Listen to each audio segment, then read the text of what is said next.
discussing anemia and pregnancy. This is part 2. And as we know, as we have already seen, a classification of anemia, that is nutritional anemias, which include iron deficiency, folate and B12 deficiency, that is megaloblastic anemia, and hemoglobin synthesis, hemoglobinopathies, that is sickle cell syndrome, thalassemia, hemolytic anemias, that is RBC membrane disorders, RBC metabolism disorders, and autoimmune conditions, that is autoimmune and iatrogenic, that is drugs and radiotherapy, etc., and aplastic anemias and anemia due to blood loss. So we will discuss in detail today hemoglobinopathies, anemia due to blood loss, or anemia due to chronic diseases, and aplastic anemias. Your hemolytic anemias will be dealt in medicine classes, and these are not different in pregnancy, so these will be discussed extensively. So hemoglobinopathies. Hemoglobin is a conjugated protein which contains a globin fraction bound to 4 heme moieties. There are 4 polypeptide chains within the globin fraction, that is namely alpha, beta, gamma and delta. So the protein component is globin chain, which has 4 globin fraction and it has 4 heme moieties, and there are 4 polypeptide chains within the globin fraction. They are alpha, beta, gamma and delta. So the normal composition of normal adult hemoglobin is more than 95% is composed by hemoglobin A, that is two alpha polypeptides and 2 beta polypeptide chains, which constitute 96.98% of the total adult hemoglobin, and hemoglobin F, that is it is composed of gamma 2 alpha 2 and gamma 2, 2 alpha chains and 2 gamma chains, which constitutes around 0.5 to 0.8%, and hemoglobin A2, that is alpha 2 and delta 2 chains, that is 1.5 to 3.7%. The normal fetal in normal fetal hemoglobin, the beta chains are replaced by 2 gamma chains. So HbF is the major component of fetus. So it contains 2 alpha chains and 2 gamma chains. The last 2 varieties constitute more than 5% in the normal human adults, that is hemoglobin A2 and hemoglobin F2 totally in total constitute about more than 5% of the total adult hemoglobin. So hemoglobinopathies, they are inherited specific biochemical disorders. They might be either quantitative defect or qualitative defect within the polypeptide chains of the globin fraction. So there are 2 common varieties, that is sickle cell disease and thalassemia. Sickle cell disease is inherited structural abnormality involving primarily the beta chain of hemoglobin A, and it is a qualitative defect. Thalassemia is an inherited defect in the synthesis and production of globin in otherwise normal hemoglobin A, that is defect in the quantity of the hemoglobin produced, globin chains produced. Homozygous and heterozygous forms occur. In homozygous, the abnormal globin chain is inherited from each parent, and in heterozygous, the abnormal globin chain is only inherited from one parent. The later groups are not anemic but are carriers of the defect. That is, heterozygous forms are not affected clinically, but they carry the disease to the next generation. So sickle cell, so we will discuss sickle cell hemoglobinopathies. Sickle cell hemoglobinopathies are autosomal recessive hereditary disorders. They are autosomal recessive. They are not X-linked or Y-linked. They are autosomal recessive hereditary disorders. There is a point mutation, missense mutation. You know what is missense and nonsense mutation. Nonsense mutation is it doesn't code for any specific protein. So it is not red. In missense mutation, the other protein, other amino acid is being synthesized. So it is a missense mutation in the beta globin chain on chromosome number 11. So beta globin is synthesized from chromosome number 11. This results in substitution of valine for glutamic acid at position 6 of the beta chain of normal hemoglobin. That is, valine is welcome and glutamic acid goes at the position 6 of beta chain of the normal hemoglobin. So gene mutation. When homozygous, the individual has sickle cell anemia. That is, both HbSS will be present, and she has small quantity of fetal hemoglobin, and HbA is not formed. So HbA is totally absent, which is the major constituent of adult hemoglobin. In heterozygous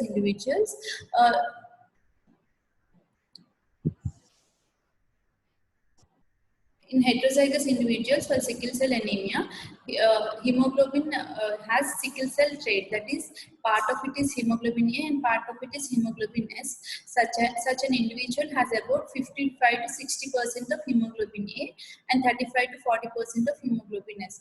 In normal adult, it is 96.98%, whereas in sickle cell trait, hemoglobin A is around 50 to 60%, and it is compatible with life. Sickle cells have a lifespan of about 5 to 10 days compared to the normal RBC. The lifespan is 120 days. So sickle cells have a shorter lifespan than normal adult RBC.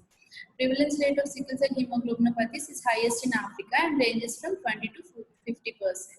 So we know HbS, HbAs and HbSs. HbC, it is produced when there is substitution of lysine for glutamic acid, whereas in HbS it is valent for glutamic acid at the sixth position of the globin chain. Hemoglobin C is less soluble than hemoglobin A and can cause hemolytic anemia. Management of women with hemoglobin C is same as that of the women with sickle cell hemoglobin. During crisis, these patients become profoundly thrombocytopenic, that is, platelets are decreased, and there is fall in the hematocrit value. Sickle cell beta thalassemia. It is observed when one beta chain carries the sickle cell mutation, whereas the other gene is deleted. Other gene, that beta globin is synthesized by two genes. One gene gets affected by a sickle cell mutation, and the other gene gets totally deleted. So pregnancy outcome is similar to that of sickle cell anemia, not that of sickle cell trait. So it presents as frank sickle cell anemia. And in coming to sickle cell trait, here sickle cell hemoglobin comprises 30 to 40% of the total hemoglobin, and the rest is being composed by hemoglobin A, hemoglobin A2 and hemoglobin F. So hemoglobin A constitutes around 50 to 60%, whereas hemoglobin A2 and F are also relatively increased. Hemoglobin S comprises of 30 to 40% of the adult hemoglobin. If the husband is a carrier, so if the mother suffers from sickle cell trait, it is an autosomal recessive disorder. If the mother carries a sickle cell trait and the husband is also a carrier for the disease, then there is 25% chance that the infant will be affected with the homozygous sickle cell disease. That is, he presents with frank sickle cell disease, and 50% with sickle cell trait. As such, so preconceptional counseling should be done to know whether the husband is also carries the trait or not in a mother suffering from sickle cell trait. There is no specific problem so far as the reproductive performance is concerned in sickle cell trait. The patient will require iron supplementation. As a concentration of hemoglobin S is low, sickle cell crisis is rare, but can occur in extreme hypoxia. So she may present with hematuria and urinary tract infections. So this is the peripheral smear showing of a sickle cell patient. These are sickle cells. Sickling is present, spindle-shaped cells are present. This is the target cell, and this is the Hobel-Joly body. These are present since splenic function is altered, and these are not removed by the spleen. So this can be seen on peripheral smear on examination. Sickle cell disease, it is a homozygous sickle cell disease, is transmitted equally by the males and females. That is, it is autosomal recessive. So it is transmitted equally by males and females.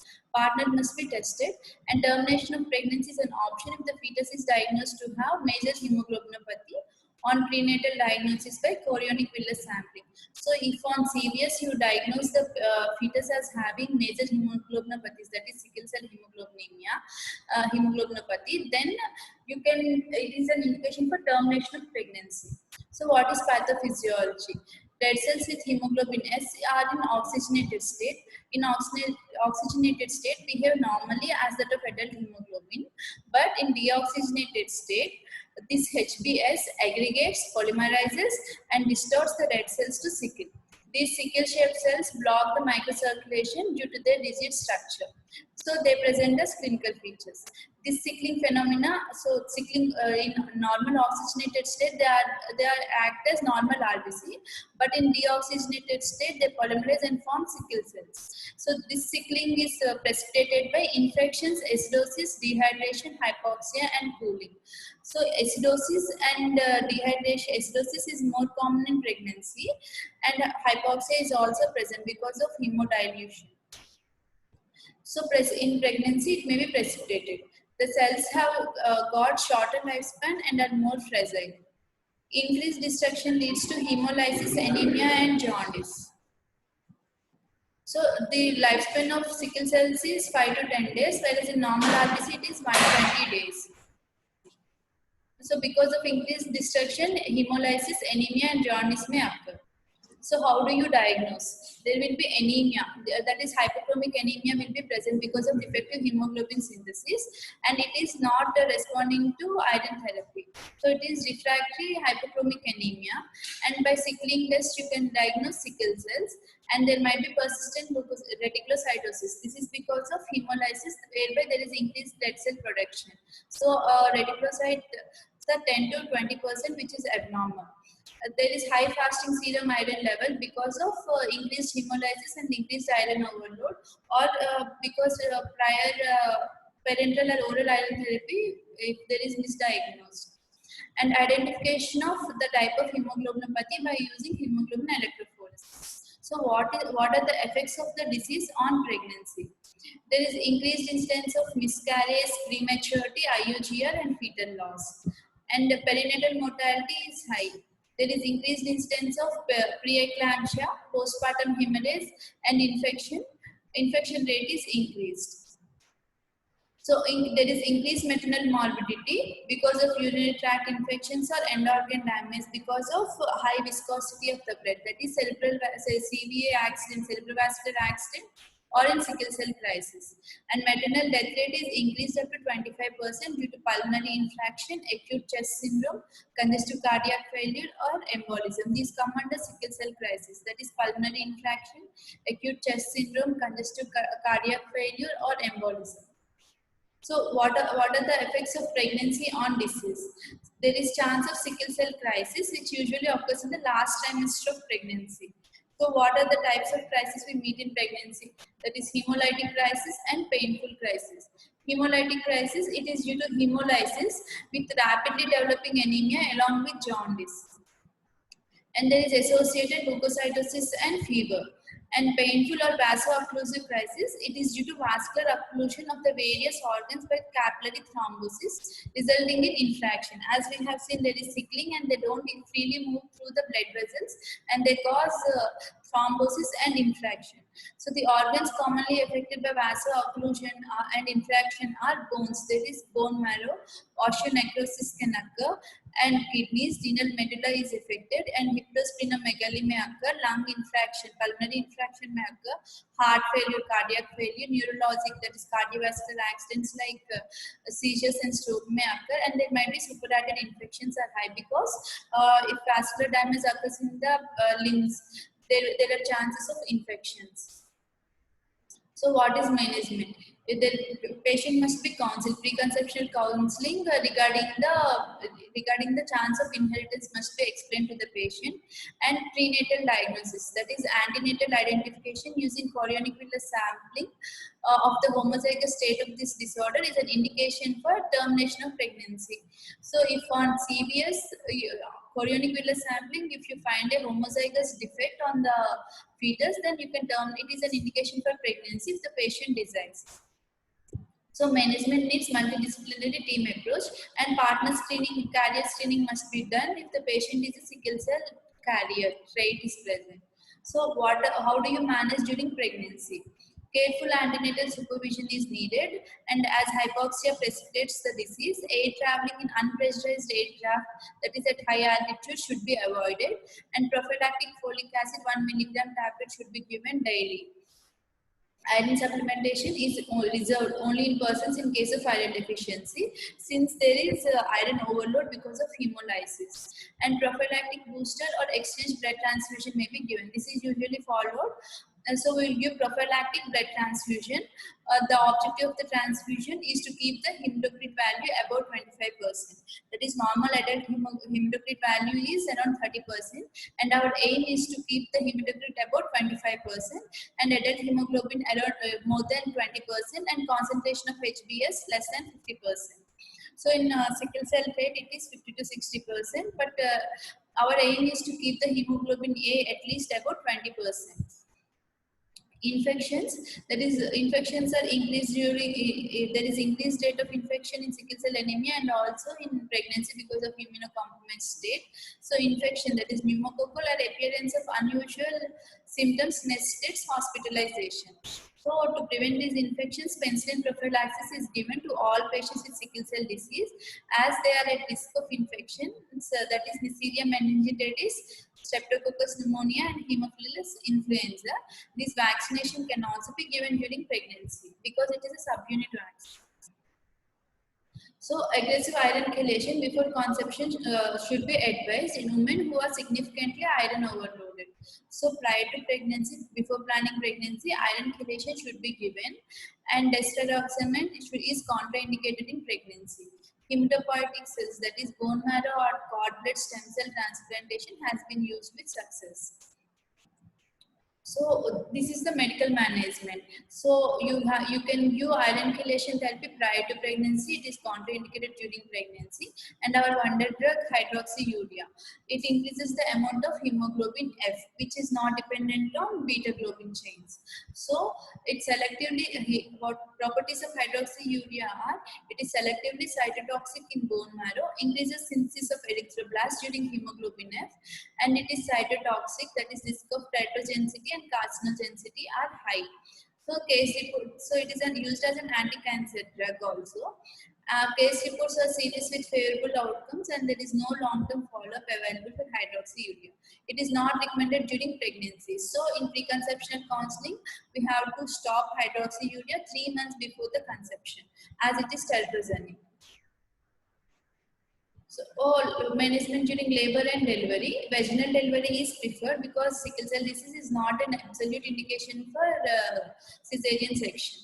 So the labor is conducted as in case of normal anemia, that is patient is kept in proper position, well oxygenated room, well ventilated, and strict SHA should be maintained. Continuous oxygen therapy by nasal cannula is done to maintain pulse SpO2 of more than 94%. Anoxia is to be avoided during anesthesia, and epidural anesthesia is preferred because it prevents hypotension and peripheral hypoxia can also be prevented. And adequate fluid infusion to avoid dehydration and acidosis. So adequate fluid infusion has to be given to avoid dehydration and acidosis, as dehydration precipitates sickling. So cesarean section is performed only for obstetric indications. Routine antibiotic is used in puerperium to prevent infection, as there is increased chance of infection in sickle cell anemia. Women should be given thromboprophylaxis, that is low molecular weight heparin, should be given during pregnancy and up to puerperium. Cord blood is sent for hemoglobinopathy screening, that is electrophoresis has to be done. So what is the contraceptive advice given in a woman with sickle cell disease? Sterilization should be considered even with low parity, that is even with a single child the patient can be advised sterilization because of the short lifespan of the patient. And oral contraceptive pills are contraindicated as they precipitate thromboembolism, as sickle cell disease also precipitates thrombosis. And IUCDs are better avoided since there is increased risk of infection. So the best method of contraception is barrier method, and it is safe and effective. Progesterone containing POPs, progesterone containing oral contraceptives, injectables, or LNG containing IUCDs are safe and effective for contraception. Estrogen containing contraceptives should be used as second line drugs, as estrogen precipitates thromboembolic state. So next is thalassemias. So thalassemia syndromes are commonly found genetic disorders of blood. The basic defect is reduced rate, that is the amount of globin chain produced is synthesized is decreased. As a result, the red cells being formed are being formed with inadequate hemoglobin content. So both in sickle cell disease and in beta thalassemias, defective hemoglobin is present. In both conditions, hypochromic state will be present. There is deficient erythropoiesis, hemolysis, and ultimately anemia. So there will be deficient erythropoiesis, which leads to hemolysis, and ultimately they present as anemia. The major syndromes are of two types: alpha thalassemia and beta thalassemia. Depending on whether the alpha or the beta globin chain synthesis in the adult hemoglobin is depressed. Alpha and beta thalassemia exist in both the homozygous, that is major forms, and heterozygous minor states. The overall incidence in pregnancy is 1 in 300 to 500. So alpha thalassemia. Alpha thalassemia is distributed amongst the Southeast Asia and China. Alpha thalassemia major is incompatible with life. Alpha peptide chain production is controlled by 4 genes, whereas beta globin chain is production is controlled by 2 genes, whereas here alpha peptide chain production is controlled by 4 genes, 2 each on each of the chromosome number 16. So 2 on each copy of chromosome number 16. Depending upon the degree of deficient alpha peptide chain synthesis, 4 clinical types of if one gene is defective, one type of presentation will be present. So 4 clinical types of syndromes have been identified. So mutation of one gene, there is no clinical or laboratory abnormality, subject remains a silent carrier. If there is mutation of 2 of the 4 genes, then it presents as alpha thalassemia minor. It often goes unrecognized and pregnancy is well tolerated. If there is mutation of 3 of the 4 genes, then it may present as hemoglobin H. The patient has some hemoglobin A because at least one gene is functioning. So he will have very few amount of hemoglobin A and large percentage will be hemoglobin H. That is, it contains only hemoglobin is formed only by the beta chains being produced, and there might be hemoglobin bars, that is 4 gamma chains, which is present in the fetus, and very few amount is present in the adults. So if 4 gamma chains constitute the hemoglobin, it presents as hemoglobin bar, or if only if 4 beta chains constitute the hemoglobin, then it forms hemoglobin H.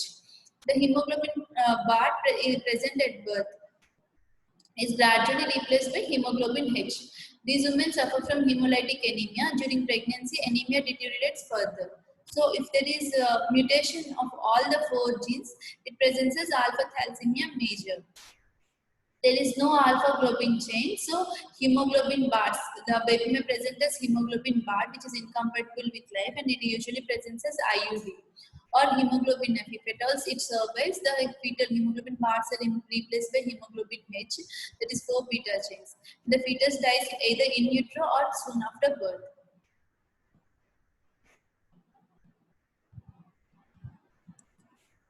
So this is the normal hemoglobin containing 2 alpha chains and 2 beta chains. This is the normal RBC form. So in alpha thalassemias, there is defective production of alpha chain. So all 4 beta globin chains may produce, beta polypeptide chains may gather together to form hemoglobin as hemoglobin H, or delta chains may aggregate and form hemoglobin bars, and there will be inclusion bodies on peripheral smear, that is hemoglobin H, because they are non-functional and they present as inclusion bodies if not at all removed by the spleen. And in beta thalassemia, beta chain is not produced and 4 alpha chains may precipitate, or there might be normal hemoglobin. Very few amount of normal adult hemoglobin is present. So precipitation of alpha 4, all alpha 4 form one single hemoglobin, and which is very insoluble, and destruction of the RBCs in the marrow occurs, bone marrow and spleen, that is RES, reticular endothelial system, they are destroyed. So all forms of alpha thalassemia can be diagnosed by chorionic villus sampling or amniocentesis. So what is the treatment? Treatment is similar to that of non-pregnant women. Alpha thalassemia minor. The reproductive performance in alpha thalassemia minor is usually normal. Minor, it usually doesn't have any clinical features. They only present as microcytic hypochromic anemia, and so they require oral iron and folate supplementation during pregnancy. And if the hemoglobin is low, blood transfusion can be given. Parenteral iron therapy should never be given because there is already hemolysis and iron overload might be present.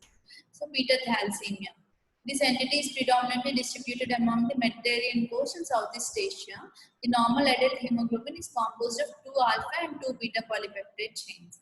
So beta chain production is detected by 2 genes, whereas alpha chain production is directed by 4 genes, 2 on each chromosome, whereas here 1 on each chromosome, that is chromosome number 11, whereas alpha chain is by chromosome number 16.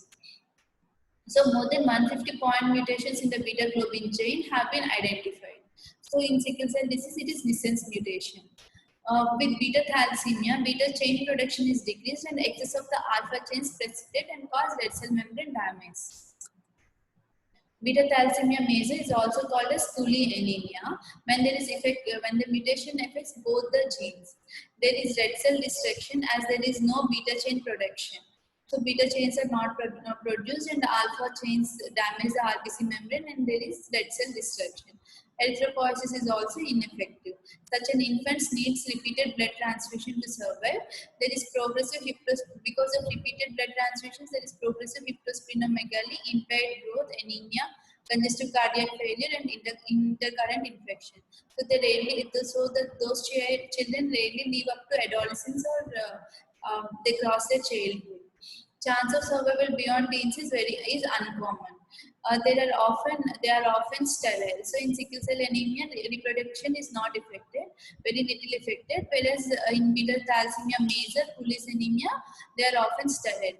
Problem of iron overload is observed beyond the first decade of life. That is, after 10 years of life, there is iron overload because of repeated blood transfusions, because they present with anemia. Iron chelation therapy with the desferoxamine and blood transfusion can improve the outcome.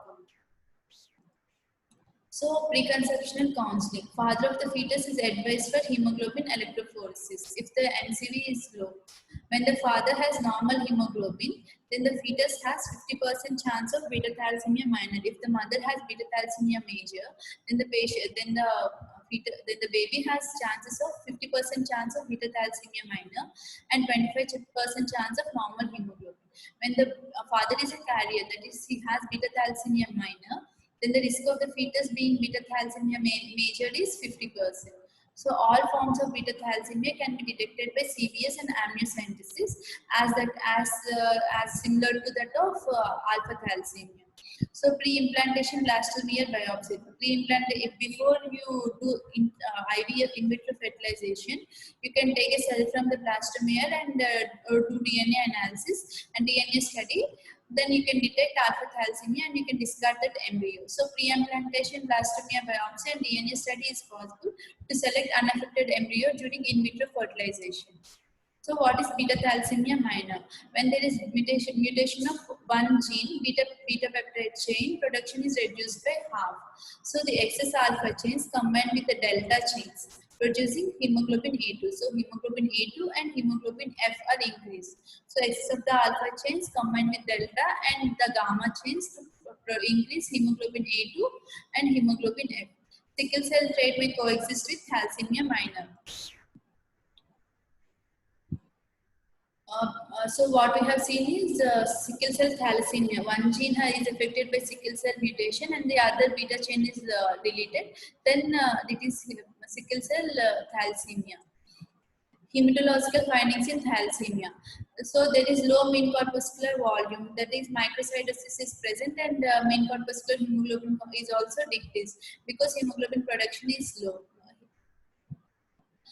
Mean corpuscular hemoglobin is normal, but mean corpuscular hemoglobin concentration is normal. So both mean corpuscular MCV and MCH are normal, are low, but MCHC is normal because both of them are decreased, so relative concentration is normal. In iron deficiency anemia, all are low. Mean corpuscular hemoglobin concentration is also low. In serum iron and serum total iron binding capacity are normal or elevated. So serum iron and serum total iron binding capacity might be normal or elevated. Hemoglobin electrophoresis shows raised concentration of hemoglobin A2 because the excess of alpha chains left over will combine with the delta chains to form increased hemoglobin A2 to more than 3.5% with normal or raised hemoglobin F. Serum bilirubin may be raised to about 2 to 3 milligram percentage. Usually anemia is mild. The diagnosis is often late when the patient fails to respond to oral or parenteral iron therapy to correct anemia. There is thus chance of hepatic and cardiac hemosiderosis from iron overload. So if we may treat this patient as iron deficient anemia when we give iron supplementation, whereby the patient lands up in hemosiderosis. Treatment. In thalassemia major, oral and IV iron therapy is contraindicated. These women need careful monitoring for cardiac, liver, thyroid and parathyroid functions. These organs are affected due to iron overload. Frequent evaluation of the fetal well-being is needed. And labor and delivery management are as usual to that of anemia. And patients with thalassemia major are often small in stature and with small pelvis, so they may develop CPD, and cesarean delivery is often needed.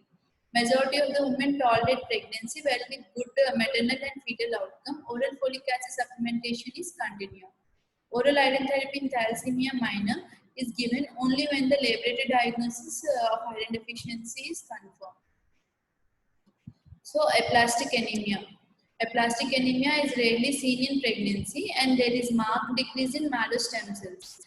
Exact cause is unknown. It may be immunologically mediated or may be autosomal recessive inherited. It might be autosomal recessive or immunologically mediated. In about 30% of the cases, anemia improves once the pregnancy is terminated. The significant complications in pregnancy are hemorrhage and infection. So along with anemia, there might be thrombocytopenia. So it may present with hemorrhage.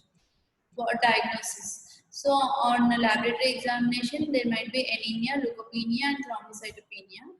Bone marrow aspiration may show markedly hypocellularity. So how do you manage?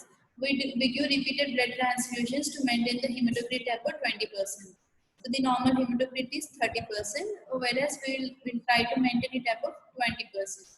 Specific therapy may be needed, that is granulocyte transfusion to combat infection, that is in leukocytopenia, or platelet transfusion to control hemorrhage in thrombocytopenia. In immunocompromised, immunity, if the immunity is the cause for hypocellularity and aplasia, then glucocorticoid therapy might be useful to the patient. In severe cases of aplastic anemia, bone marrow stem cell transplantation may be considered, and vaginal delivery is always preferred because cesarean section there are chances of hemorrhage and infection, so vaginal delivery is preferred. So other condition is anemia associated with chronic infections or chronic diseases. It is common in developing countries because of poor response to hematinics unless the primary cause is treated.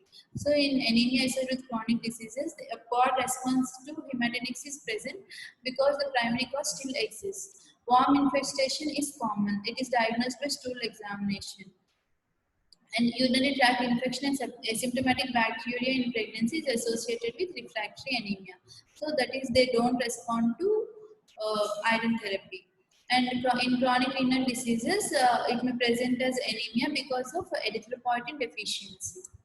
So anemia due to chronic diseases, infections or neoplasms is of hypochromic microcytic type, and the serum iron level is low. Serum ferritin level is usually elevated. Serum iron is low, but the serum ferritin level is usually elevated. Anemia of chronic disease is due to deficiency of erythropoietin. And recombinant erythropoietin therapy is found effective in cases with chronic renal disease, infection or malignancy. So recombinant erythropoietin can be given if the primary cause is chronic renal disease or infection or malignancy. So how do you treat? Identifying the etiology, and we have to treat it accordingly. If it is infection, infection has to be treated. If it is chronic diseases, they have to be treated. And deworming with the mebendazole or albendazole or levinazole has to be done. Thus, albendazole is safe in pregnancy. Recombinant erythropoietin therapy is found effective in cases of chronic renal disease, infection or malignancy. And you can give anti-tuberculous therapy into patients with tuberculosis and antibiotics to treat UTI according to culture sensitivity report. Prevention. Dietary advice and modification has to be given. This is for the general treatment of anemia. A dietary advice and dietary modification has to be done. That is, red meat, poultry or fish, non-veg has to be included in the food. And germination and fermentation of the cereals and legumes improve the bioavailability of food. Bioavailability of iron in food, and green peas, whole peas, pulses, whole wheat, green cereals, and jaggery vegetables has to be included in the diet. Iron supplementation of adults and girls and non-pregnant women has to be done to prevent preconceptional anemia. A nutritious diet in the pregnant woman should provide at least 40 milligram of elemental iron daily. So in iron supplementation, what we give is 60 milligram of elemental iron, but nutritious diet should contain at least 60 milligram of elemental iron. Food fortification, fortification of the staple food like wheat flour, which is technically simple. It is being used in USA Fortification of curry powder, salt and sugar, dried and liquid milk can be done, which is not present in our country. What we do is fortification of the infant foods and fortification of complementary foods. So our fortification is iodization of the salt is present, but so far fortified iron food is not available. So treatment of hookworm infestation, malaria or TB has to be done. Avoidance of hypoxia, acidosis, infection, dehydration, stress, exercise, extreme temperature, and avoidance of frequent childbirth or to prevent anemia. And supplemented vitamin C, that is 250 to 500 milligram per day with iron has to be done, because vitamin C acidic pH increases the absorption rate of iron. And adequate treatment for any infections like urinary tract infections. So in routine antenatal investigations, we do complete urine examination to detect for the presence of any UTI, and if there is any urinary tract infection, it has to be treated adequately. And so how do you prevent anemia? We have to early detection of falling hemoglobin level. Levels should be estimated at the first antenatal visit at 30th and at least at the 36th week of gestation. And mandatory monthly checkups has to be screening for anemia should be done in all antenatal clinics, especially at the booking visit and at the 26th week. And screening and effective management of obstetric and cystic problems in all pregnant women should be done. So what is the diagnostic workup for anemia? This we have already discussed in the previous class, but as we are completing the topic, we have to discuss again. So diagnostic workup. What are the laboratory investigations we do? Mean corpuscular volume, peripheral blood smear, and reticulocyte count. So peripheral blood smear in anemia, that the picture is different in iron deficiency and sickle cell and other hemoglobinopathies. So you must be able to answer what is the peripheral blood smear. Smear appearance in anemia, especially in iron deficiency anemia. So what are the laboratory investigations? That is mean corpuscular volume, peripheral blood smear, and reticulocyte count. So if the mean corpuscular volume is low, that is if there are microcytes, then it is iron deficiency. If the mean corpuscular volume is more than 94, that is there are macrocytes, then it is megaloblasts. But if the mean corpuscular volume is normal, we have to exclude other causes of anemia. So if mean corpuscular volume is low, that is microcytes are present, we will do serum iron, DIBC, and serum ferritin. And if MCV is normal, we will do reticulocyte count. Reticulocyte count is increased, that is RBC production is increased in cases of hemolytic anemias and hemoglobinopathies, where RBC destruction is more. So in hemolysis and in hemolytic anemia and also in hemoglobinopathies, reticulocyte count is increased. Whereas reticulocyte count can be decreased in cases of bone marrow depletion or drugs or in diseases. And how do you differentiate between iron deficiency anemia, thalassemia, and anemia of chronic disease? In all these conditions, in IDA, iron deficiency anemia, serum iron is decreased. Whereas in chronic diseases, serum iron is decreased. But in thalassemia, serum iron might be normal or increased because of hemolysis or because of misdiagnosis and patient being put on oral iron therapy. And TIBC, total iron binding capacity in IDA, iron deficiency anemia, is increased because iron stores and circulating functional iron forms are low. So it is increased, whereas total iron binding capacity is normal, whereas in chronic diseases, TIBC, total iron binding capacity is decreased or normal. Decreased or normal. Transferrin saturation, because total body iron is decreased, it is decreased in iron deficiency anemia, whereas it might be normal or increased, and it is normal or decreased in chronic diseases. And serum ferritin is decreased in iron deficiency anemia, it is normal or increased, and in chronic diseases it is normal. And in marrow iron is decreased in IDA, and it is normal in both thalassemia and chronic disease. And therapeutic tests with oral iron, that is if we give oral iron to the patient, then there is improvement of the hemoglobin concentration in iron deficiency anemia, and there is no improvement in thalassemia, and there is no improvement in chronic diseases because the primary cause is not iron deficiency. So thank you.